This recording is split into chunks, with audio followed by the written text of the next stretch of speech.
小樹窿傾下偈，同自己傾下偈。咁多位小朋友，你哋會唔會試下同自己傾下偈噶？嗱，呢一件事呢，好似同你哋講啊，好似好奇怪啊，嗬？自己同自己傾偈，咦？呢一件事係咪傻噶你？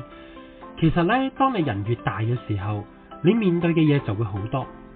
有陣時，你都可以同自己傾下偈，嘗試去諗下自己諗緊啲乜嘢，或者回答一下自己，你到底想嘅係啲乜嘢呢？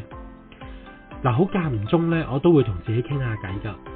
特別喺今年由7月一路忙到12月，我都未停過咁樣去工作。呢一件事對於我嚟講都幾崩潰噶。但係有機會喺月頭離開幾日香港嘅時候，我都嘗試同自己去傾下偈。呢一種感覺我都好耐冇試過，因為喺以前好唔開心嘅時候，我都會間唔中同自己傾下偈。畢竟喺啱啱過去嘅11月，真係一個好傷感嘅11月。甚或亦都可以問下自己，到底我想點樣呢？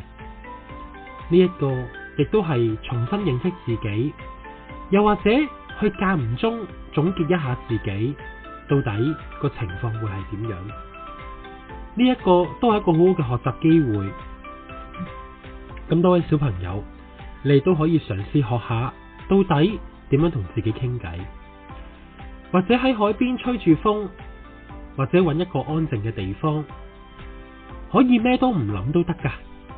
最緊要就係俾自己好舒服，慢慢放鬆，慢慢你就會有好多唔同嘅思想浮現，感受一下自己嘅感受，或者你會有新嘅體會。